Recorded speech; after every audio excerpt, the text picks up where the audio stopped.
اور میں آپ کو اپنا ذاتی تجربہ بتاؤں، جب میں کالج میں تھا، الحمدللہ نمازی تو تھا، والدہ نمازی تھی، تو نمازی انہوں نے شروع سے بنا دیا تھا، اور کب سے بنایا تھا مجھے یہ معلوم نہیں، یعنی کب سے نمازیں پڑھنے لگ گیا۔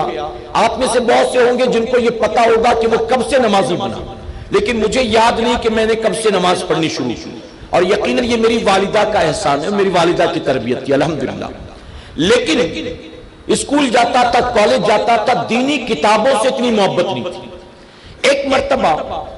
میں نے قانون شریعت یہ کتاب کسی نے تحفے میں دی، اور میں نے اس کتاب کو پڑھا کہ اس میں ہے کیا، تو اس میں نے پاکی ناپاکی کا باب کھولا، چیپٹر کھولا، اور میں اس کو پڑھنا شروع کیا۔ ایک مسئلہ، دو مسئلہ، تین مسئلہ، چار مسئلہ، یعنی جتنا میں پڑھتا جا رہا تھا اتنا انٹرسٹ پیدا ہوتا جا رہا تھا۔ اچھا ایسا ہوا تو کیا ہوگا، اور جو میں نے مسائل آپ کو بتائے نا، تو ظاہر ہے کہ میری عمر اس وقت وہی رہی ہوگی جب ایسے مسائل آتے ہیں زندگی میں۔ ایسے مسائل دیکھیں، کبھی کبھی ایسا بھی ہوتا ہے، کالج جانے والا 17، 18، 19 سال کا نوجوان نماز کا پابند ہے، کسی رات سو کر اٹھا تو ناپاک ہے، اب وہ صبح نہانا بھی چاہتا ہے، تو اب ماں باپ کو چاہیے کہ اگر جوان بیٹا یا بیٹی اس وقت نہا رہے ہیں تو ان سے پوچھے نہیں کیا ضرورت تھی اتنی صبح صبح نہانے کی، کیوں نہا رہا تھا؟ اب کیا وہ خود بتائیں گے کہ کیوں ہم نہا رہے، کیا وجہ تھی؟ تو میری والدہ بھی کہتی تھی کیا ضرورت ہے اتنا صبح صبح نہانے کی، سردی ہو جائے گی، اتنا صبح کیوں نہایا؟ اچھا نہانا تھا تو پانی گرم کر لیتا۔ اب شرم آتی تھی کہ کیا بتاؤں، لیکن نہا لیتا تھا کیونکہ نماز جانا ہوتا تھا فجر کی۔ تو جب وہ مسائل میں نے پڑھنے شروع کیے تو انٹرسٹ بڑھتا گیا، اور پھر وہ پڑھتے میں نے کہیں سنا کہ نبی کریم صلی اللہ علیہ وسلم فرماتے ہیں اللہ جس بندے کی بھلائی چاہتا ہے اسے دین کی سمجھ عطا فرما دیتا ہے۔ اور پھر میں نے اس کی تفسیر پڑھی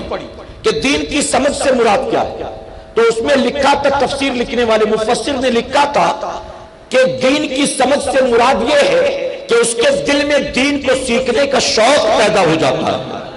تو مجھے بڑی خوشی ہوئی کہ اس کتاب میں جو مجھے مزہ آ رہا ہے یہ گویا اللہ کی جانب سے ہے، اور اللہ نے یہ توفیق اس لیے دیا کیونکہ اللہ میری بھلائی چاہتا ہے۔ اور اس کے بعد میں پھر ہمارا جو مرکز ہے، مرکز اسماعیل حبیب مسجد، چونکہ میرا کالج وہی تھا تو میں اسپیشلی اس مرکز پر جانے لگا، اور جو وہاں کے امام صاحب ہیں قاری زہیر الدین خان صاحب قبلہ، ان کی تفسیر میں بیٹھنے لگا میں۔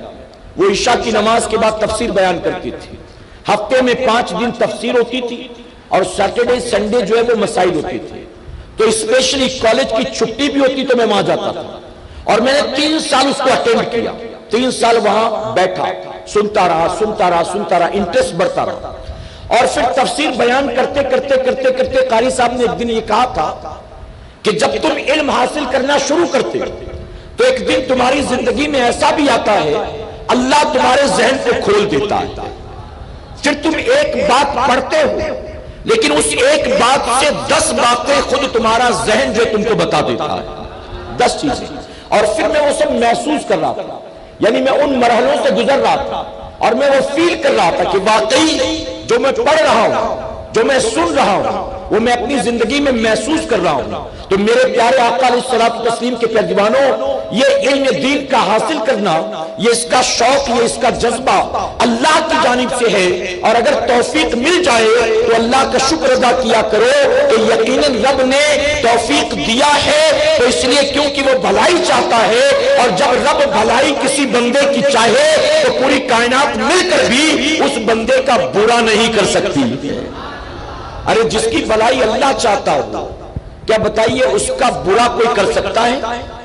تو علم حاصل کرنے کا شوق دل میں پیدا کرے کہ انشاءاللہ